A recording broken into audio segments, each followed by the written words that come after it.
बाबा परम पूज्य बाबा गुरु घासीदास जी को सबसे पहले मैं नमन करता हूं। मैं इस समाज के अंदर मिथ्या को खत्म करने का उन्होंने एक प्रयास किया। वो कैसे, मैं उसका एक बैकग्राउंड मैं थोड़ा बताना चाहूँगा कि ये जो संप्रदाय है, घासीदास संप्रदाय जो है, इसको सतनाम संप्रदाय भी कहते हैं। और ये सब माइग्रेंट हैं पंजाब और हरियाणा से। मुगल कालीन के समय जब लोगों को जबरदस्ती मुसलमान बनाने का प्रयास चल रहा था, तो उसमें से एक घटना मैं बता रहा हूँ। तो महिलाएं, क्योंकि पुरुषों को सबसे पहले टारगेट किया जा रहा था, तो महिलाएं ने क्या किया, अपना सोना गहना और पुरुषों को टुकनी में रखकर अपने सर पे रखकर वहाँ से उन्होंने माइग्रेट करते करते जो कुछ हिस्से में आए हमारे छत्तीसगढ़ में पहुँच गए।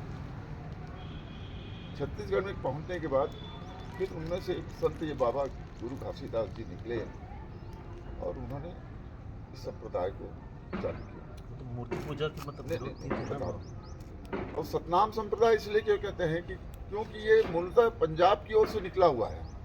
अब पंजाब में सिख संप्रदाय, सतनाम मतलब सत्य की बात करो, तो उस सत्य की बात को लेकर ही गुरु बाबा घासीदास जी ने आगे अपने खुद को बढ़ाया। यहाँ एक सोशल साइंस की एक बात कहता हूँ मैं।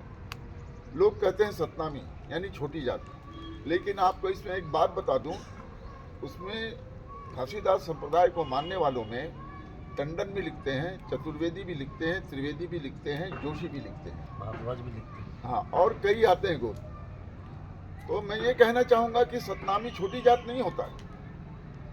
यानी उस समय जो भग के आए यहाँ अपने अस्तित्व को बचाने के लिए, और यहाँ आके वो घासीदास संप्रदाय को अपना लिए। और यहाँ एक सामाजिक बात मैं बताना चाह रहा हूँ। आज भी यदि, अब तो ये प्रथा खत्म हो गई है, लेकिन गांव में यदि कोई बाहर का आदमी आके बसता था तो उसके बोले पता नहीं कौन से जात का है, क्या है, इसको गांव से बाहर रहो, ये छोटी जात का ही बना देते थे। तो क्योंकि ये पंजाब से भग के आया और गाँव के बाहर इनको बसाया गया, इनको छोटी जात पे कह दिया, तो आज भी हम सतनाम समाज को छोटी जात मानते हैं, लेकिन ऐसा नहीं है। ये मेन ये ऐसा नहीं है।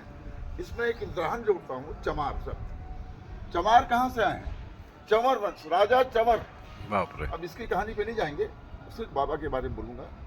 तो बाबा ने समाज के अंदर कुरीतियों को बढ़ाने, खत्म करने के लिए बहुत सारी बातें की। उसमें से एक बात तो बहुत महत्वपूर्ण है कि दुनिया में सिर्फ दो ही जात, नर और नारी, नर और नारी। बहुत बड़ी बात। मतलब हम एक दूसरे को जो बांटते हैं उसे बांटना खत्म करो।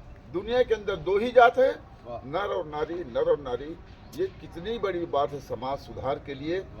और ये बाबा गुरु घासीदास जी को एक बार प्रणाम करते हुए मैं अपने शब्दों को विराम देता हूँ। बहुत बढ़िया, बहुत बढ़िया, बहुत सुंदर।